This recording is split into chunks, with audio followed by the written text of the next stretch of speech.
I've done better than that.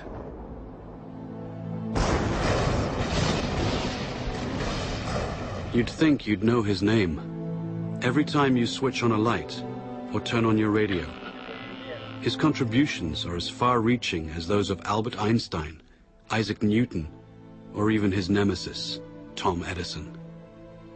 This mysterious, tall, dark Serbian invented alternating current, wireless communication, the modern electric motor, basic laser and radar technology, X-rays, neon, robotics, remote control and cellular technology, and even Star Wars tactical warfare, all over 100 years ago. Yet today, who's ever heard of Nikola Tesla? How could history overlook such an incredible legacy? During his last moments on Earth, he no doubt asked himself the same question. Lying in a forgotten hotel room, alone and penniless, now 86 years of age. This is where our story begins.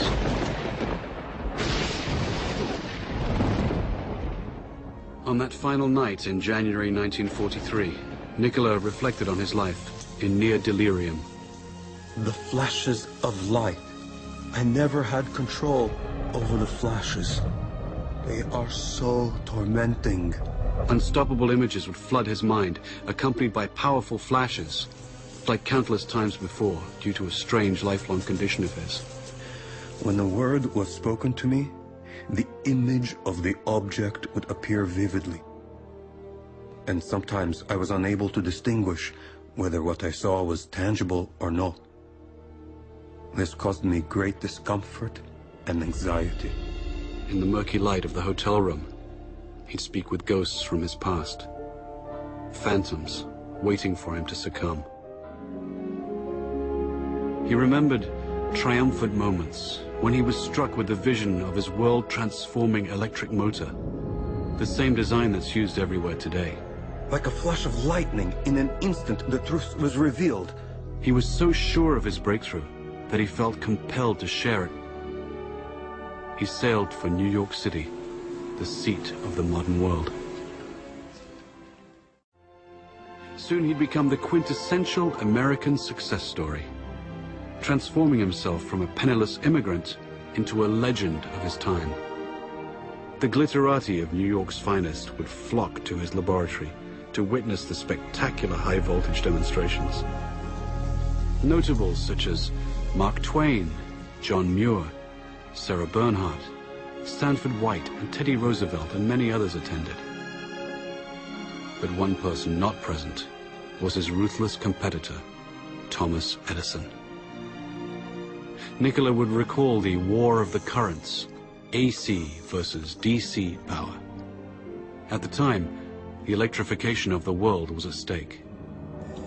Alternating current's too damn dangerous. He's using tens of thousands of volts. DC only uses hundreds. Sure, you can see the danger. Nikola Tesla. A man who could never take a joke. There was only one kind of power system that could feed cities all over the country that would allow Edison's incandescent bulbs to burn brightly, and Nikola had it. Tom Edison fought against it, tooth and nail. Hell, there are no rules here. We're trying to accomplish something. The bitter Edison would even resort to electrocuting stray animals, including a rogue elephant, to incite public fear of Tesla's AC system. But Tesla would ultimately triumph over Edison by electrifying the Chicago World's Fair in 1893. It was a smashing success. Then, he and partner George Westinghouse created the world's first hydroelectric system at Niagara Falls. It was an incredible gamble at the time, and no one was sure it would work, except Tesla, the man of the hour. Nikola was now at the peak of his glory. He took to wearing formal clothes and wearing white gloves when starting experiments. He was a mystic who wrote and recited poetry and could speak 6 languages, yet he couldn't help his idiosyncrasies. People had no idea that he battled hallucinogenic episodes daily. I have seen all the air around me filled with tongues of living flame. Their intensity, instead of diminishing, increased with time.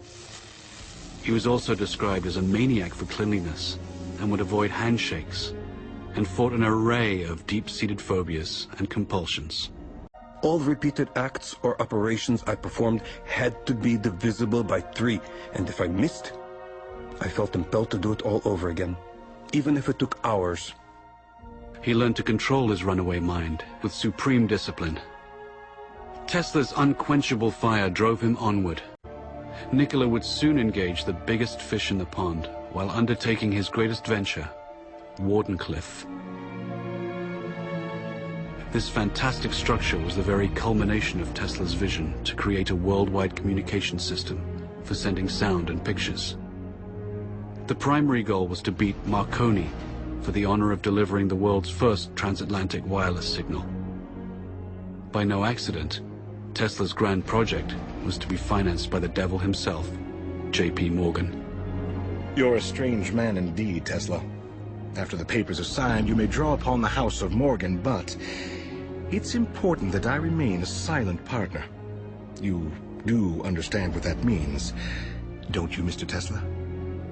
But Nikola had a secret. The system could also electrify the world. Wardenclyffe would provide limitless, free energy, everywhere, for everybody. When J.P. Morgan found out about this leap of technology, he wouldn't tolerate it. He knew Tesla could deliver, and the banker overlord couldn't put a meter on it. A man always has 2 reasons for doing anything. A good reason, and the real reason. Mid-construction, Morgan would cancel the contract and blackball Tesla, thus excluding him from any other investor. Mr. Morgan, are you going to leave me in a hole? I've made 1,000 powerful enemies on your account. In 100 years from now, this country would give me much for the first honor of transmitting power without wires. Wardenclyffe faltered, and Marconi sent his transatlantic signal. Tesla would suffer his second nervous breakdown, and never again would he regain his momentum as before. But despite his cruel fate, Nikola stayed the course. Decade after decade would pass, and he would bring forth new fantastic inventions in transportation, air flight, and even warfare. His death beam, as he intended, would bring an end to all warfare. An inventor to the end, all he ever wanted was to uplift the condition of humanity. But now in his hotel room, time was drawing short. He'd finger newspaper clippings and recall some of the smaller moments of his life. His table for one, walking the streets of New York, haunting Grand Central Station, or feeding his many pigeons. No one could begin to imagine what great secrets this mad scientist kept locked inside his head. No one, except J. Edgar Hoover and his G-men. They waited patiently for the great man to pass, and were ready to take everything that Nikola left behind. This story is about a man whose powerful ideas live on, as much of his work is still classified and used in the most esoteric projects imaginable today. Nikola Tesla single-handedly changed the world for the benefit of mankind, yet has been rewarded with obscurity. It's time to bring his story out of the shadows and into the light. With his last breath, Nikola gently smiled. Let the future tell the truth, and evaluate each one according to his work and accomplishments. The present is theirs. The future, for which I have really worked, is mine. Would they only have listened?